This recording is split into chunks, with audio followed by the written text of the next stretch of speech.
नमस्कार दोस्तों, आपका स्वागत है आपके अपने यूट्यूब चैनल स्टडी प्लेटफॉर्म पर। दोस्तों, आज की इस वीडियो में हम लोग पढ़ने वाले हैं साइंस के मॉडल सेट को, जिसमें आपको लगभग 50 प्रश्न ऑब्जेक्टिव के बताए जाएंगे। तो आप लोग वीडियो को बिना स्किप के वीडियो को लास्ट देखना, क्योंकि ये प्रश्न आपके एग्जाम में बार बार पूछे जाते हैं और इस बार भी पूछे जाएंगे। तो आप लोग वीडियो में अंत तक जरूर बने रहना। अगर वीडियो पसंद आता है तो वीडियो को लाइक कर दीजिए, और चैनल पर पहली बार जुड़ा तो चैनल को भी सब्सक्राइब कर लीजिए, क्योंकि हमारे चैनल पर बिहार बोर्ड मैट्रिक परीक्षा की तैयारी कराई जा रही है और आपके जितने सारे भी सब्जेक्ट हैं उन सारे सब्जेक्ट की मॉडल प्रैक्टिस सेट कराई जा रही है। तो आप लोग डेली प्रैक्टिस सेट करते रहे और इस चैनल से जुड़े रहें। तो चलिए, हमारा सबसे पहला प्रश्न है कि किस दर्पण का फोकस दूरी ऋणात्मक लिया जाता है। तो बताना है किस दर्पण का फोकस दूरी ऋणात्मक लिया जाता है। तो हमारा राइट ऑप्शन हो जाएगा ऑप्शन बी। क्या हो जाएगा? ऑप्शन बी, अवतल दर्पण का फोकस दूरी ऋणात्मक लिया जाता है। तो चलिए हम अगले प्रश्न की ओर बढ़ते हैं। हमारा 2 नंबर प्रश्न पूछा गया है कि लेंस की फोकस दूरी एफ और वक्रता त्रिज्या आर में क्या संबंध है। तो लेंस की फोकस दूरी एफ और वक्रता त्रिज्या आर में क्या संबंध है। तो राइट ऑप्शन हमारा बी हो जाएगा, एफ बराबर r/2 होती है। ठीक है। तो चलिए, हमारा अगला प्रश्न है 3 नंबर कि निम्न में से किस माध्यम का अपवर्तनांक अधिक होता है। तो बताना है कि निम्न में से किस माध्यम का अपवर्तनांक सबसे अधिक होता है। तो राइट ऑप्शन हमारा डी हो जाएगा, हीरा का अपवर्तनांक सबसे अधिक होता है। कितना होता है तो ये भी समझ लीजिए, होता है 4 क्या होता है, सॉरी 4 नहीं, 2.42। क्या होता है? 2.42 होता है हीरा का अपवर्तनांक। तो आप लोग इसे याद रखिएगा। ठीक है। तो चलिए, हमारा अगला प्रश्न है कि समान दृष्टि के लिए स्पष्ट दृष्टि की अल्पतम दूरी क्या होती है। तो बताना है कि समान दृष्टि के लिए स्पष्ट दृष्टि की न्यूनतम पूछे या तो अल्पतम पूछे, कितना हमारा होता है। तो राइट ऑप्शन हमारा बी हो जाएगा, 25 सेंटीमीटर होती है। तो चलिए, हमारा अगला प्रश्न है 5 नंबर कि श्वेत प्रकाश का कौन सा रंग किसी प्रिज्म से गुजरने के पश्चात सबसे कम झुकता है। तो श्वेत प्रकाश का कौन सा रंग प्रिज्म से गुजरने पर सबसे कम झुकता है। तो राइट ऑप्शन हमारा सी हो जाएगा, लाल रंग। क्या हो जाएगा? लाल रंग बिल्कुल सही जवाब हो जाएगा। तो चलिए, हमारा अगला प्रश्न है कि निकट दृष्टि दोष को किस लेंस के उपयोग द्वारा संशोधित किया जाता है। तो बताना है कि निकट दृष्टि दोष को किस लेंस द्वारा संशोधित किया जा सकता है। तो राइट ऑप्शन हमारा ए हो जाएगा, अवतल लेंस द्वारा। तो चलिए, हमारा अगला प्रश्न है कि वैद्युत प्रतिरोधकता निर्भर करता है। तो वैद्युत प्रतिरोधकता किस पर निर्भर करता है। तो राइट ऑप्शन हमारा डी हो जाएगा, इनमें से सभी। क्या हो जाएगा? इनमें सभी, मतलब चालक की लंबाई पर भी, चालक के अनुप्रस्थ काट के क्षेत्रफल पर, और चालक के पदार्थ की प्रकृति पर भी। ठीक है। तो चलिए, हमारा अगला प्रश्न है कि विद्युत शक्ति का एसआई मात्रक क्या होती है। तो विद्युत शक्ति का एसआई मात्रक क्या होता है।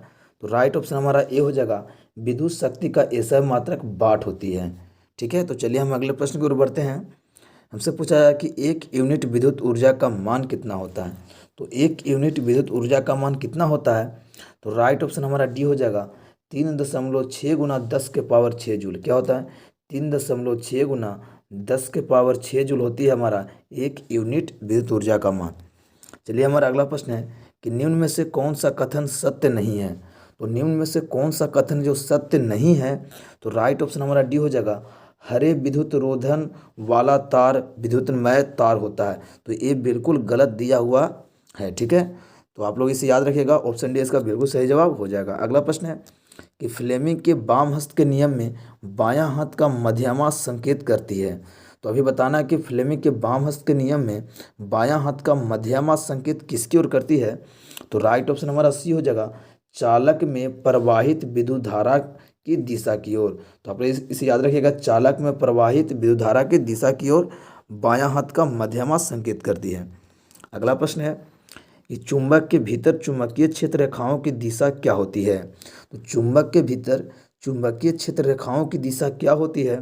तो राइट ऑप्शन बी हो जाएगा, दक्षिण ध्रुव से उत्तर ध्रुव की ओर। क्या हो जाएगा? दक्षिण ध्रुव से उत्तर ध्रुव की ओर होती है।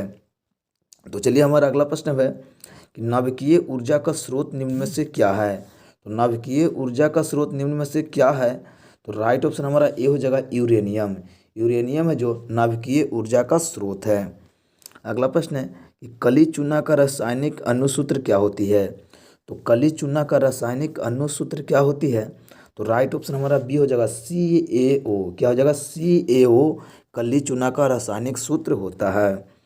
अगला प्रश्न है कि जल के वैद्युत अपघटन में क्या है, जल के वैद्युत अपघटन में कैथोड पर कौन सा गैस मुक्त होता है।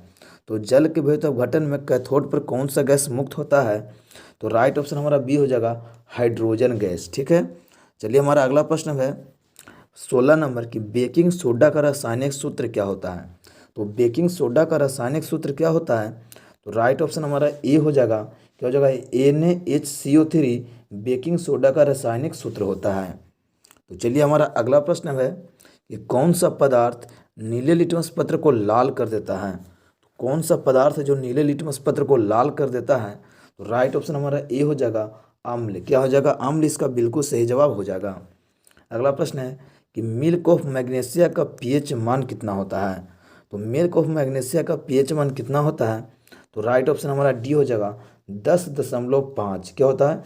10.5 हमारा मिल्क ऑफ मैग्नीशिया का पीएच मान होता है। तो आप लोग इसे याद रखिएगा। ठीक है, अगला प्रश्न है कि निम्न में से कौन सा अधातु चमकीला होता है? बताना है कौन सा अधातु है जो चमकीला होता है? तो राइट ऑप्शन हमारा ए हो जाएगा, आयोडीन। आयोडीन ऐसा अधातु है जो चमकीला होता है। तो चलिए हमारा अगला प्रश्न है कि निम्न में से कौन सा धातु अत्यधिक अभिक्रियाशील है? तो बताना है कि इनमें से जो 4 ऑप्शन दिया हुआ है, इनमें से कौन सी जो धातु है जो सबसे अधिक अभिक्रियाशील है? तो राइट ऑप्शन हमारा बी हो जाएगा, सोडियम। यानी Na है जो हमारा सबसे अत्यधिक अभिक्रियाशील धातु है। अगला प्रश्न है कि ऑक्सीजन के परमाणु के 72 कक्षा में इलेक्ट्रॉनों की संख्या क्या होती है? तो ऑक्सीजन के परमाणु के 72 कक्षा में इलेक्ट्रॉनों की संख्या कितनी होती है? तो राइट ऑप्शन हमारा बी हो जाएगा, 6। क्या होती है? 6 इसका बिल्कुल सही जवाब हो जाएगा। अगला प्रश्न है कि ब्यूटेनॉन एक कार्बनिक यौगिक है जिसका प्रक्रियात्मक समूह है। बताना कि ब्यूटेनॉन एक कार्बनिक यौगिक है जिसका प्रक्रियात्मक समूह क्या होता है? तो राइट ऑप्शन हमारा सी हो जाएगा, कीटोन। क्या हो जाएगा? कीटोन इसका बिल्कुल सही जवाब हो जाएगा। अगला प्रश्न है कि नाइट्रोजन के 2 परमाणुओं के बीच कितने अवंध बनते हैं? तो नाइट्रोजन के 2 परमाणुओं के बीच कितने अवंध बनते हैं? तो राइट ऑप्शन हमारा सी हो जाएगा, 3 अवंध। ठीक है, तो चलिए हम अगले प्रश्न की ओर बढ़ते हैं। एल्कीन का समान सूत्र क्या होता है? बताना अभी कि एल्कीन का समान सूत्र क्या होता है? तो राइट ऑप्शन हमारा बी हो जाएगा, क्या CnH2n होता है एल्कीन का समान सूत्र। और ये हमारा जो ऑप्शन ए में दिया हुआ है, ये क्या दिया हुआ है? ये एल्केन का समान सूत्र है। किसका? तो एल्केन का होता है CnH2n+2। ठीक है, एक होता है एल्काइन, तो एल्काइन का हमारा ए हो जाएगा CnH2n-2। तो आप लोग इस तीनों को याद रखिएगा। ठीक है, तो चलिए दोस्तों, लगभग हम आधे प्रश्नों को करा चुके हैं। तो अभी तक आपने अगर वीडियो को लाइक नहीं किया तो वीडियो को लाइक कर दीजिए, और अगर चैनल पर पहली बार जुड़े तो चैनल को भी सब्सक्राइब कर लीजिए। तो चलिए हमारा अगला प्रश्न है 25 नंबर कि आधुनिक आवर्त सारणी में आवर्तों की संख्या कितनी होती है? तो बताना कि आधुनिक आवर्त सारणी में आवर्तों की संख्या कितनी होती है? तो राइट ऑप्शन हमारा ए हो जाएगा, 7 होती है हमारा आवर्तों की संख्या। अगला प्रश्न है कि समूह में ऊपर से नीचे जाने पर परमाणु का आकार में क्या परिवर्तन होता है? तो समूह में ऊपर से नीचे जाने पर परमाणु के आकार में क्या परिवर्तन होता है? तो राइट ऑप्शन हमारा ए हो जाएगा, परमाणु का साइज बढ़ता है। तो चलिए हमारा अगला प्रश्न है कि कौन सा एंजाइम इमल्सीकृत वसा का पाचन करता है? तो कौन सा एंजाइम है जो इमल्सीकृत वसा का पाचन करता है? तो राइट ऑप्शन हमारा सी हो जाएगा, लाइपेज। क्या हो जाएगा? लाइपेज इसका बिल्कुल सही जवाब हो जाएगा। तो हमारा अगला प्रश्न है कि समान प्रकुंचन रक्त दाब होता है। तो समान प्रकुंचन रक्त दाब होता है, कितना होता है बताना है। तो राइट ऑप्शन हमारा सी हो जाएगा, 120 mm। तो चलिए हमारा अब अगला प्रश्न है 29 नंबर कि पतियों में प्रकाश संश्लेषण द्वारा बना भोजन पादप के अन्य भागों में किसके द्वारा भेजा जाता है? तो किसके द्वारा भोजन को अन्य भागों तक भेजा जाता है? तो राइट ऑप्शन हमारा बी हो जाएगा, फ्लोएम के द्वारा। तो चलिए हमारा अगला प्रश्न है 30 नंबर कि उस पौधा का नाम बताएं जो कलम द्वारा कायिक प्रबंधन को प्रदर्शित करता है। तो बताना कि कौन सा पौधा है जो कलम के द्वारा कायिक प्रबंधन को प्रदर्शित करता है? तो राइट ऑप्शन हमारा बी हो जाएगा, गुलाब का पौधा। तो ऑप्शन बी इसका बिल्कुल सही जवाब हो जाएगा। अगला प्रश्न हमारा है कि काला जार बीमारी किस रोग जनक के कारण होता है? तो काला जार रोग बीमारी है जो किस रोग जनक के कारण होता है? तो राइट ऑप्शन हमारा बी हो जाएगा, लिस्मानिया। क्या हो जाएगा? लिस्मानिया इसका बिल्कुल सही जवाब हो जाएगा। अगला प्रश्न हमारा है 32 नंबर कि निम्न में से कौन सा द्विलिंगी पुष्प है? तो बताना कि निम्न में से कौन है जो द्विलिंगी पुष्प है। तो राइट ऑप्शन हमारा ए हो जाएगा गुलाब का पुष्प। क्या हो जाएगा? गुलाब पुष्प। अगला प्रश्न हमारा है कि मानव में घ्राणग्राही स्थित होता है।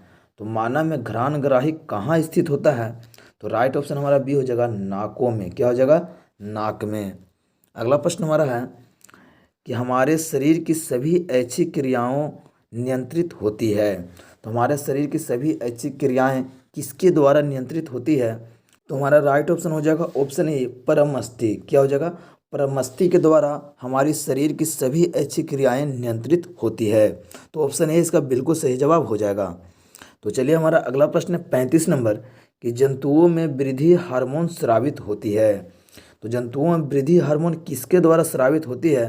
तो राइट ऑप्शन हमारा ए हो जाएगा पीयूष ग्रंथि द्वारा। तो चलिए हमारा अगला प्रश्न है कि आनुवंशिकता का सिद्धांत किसने प्रतिपादित किया?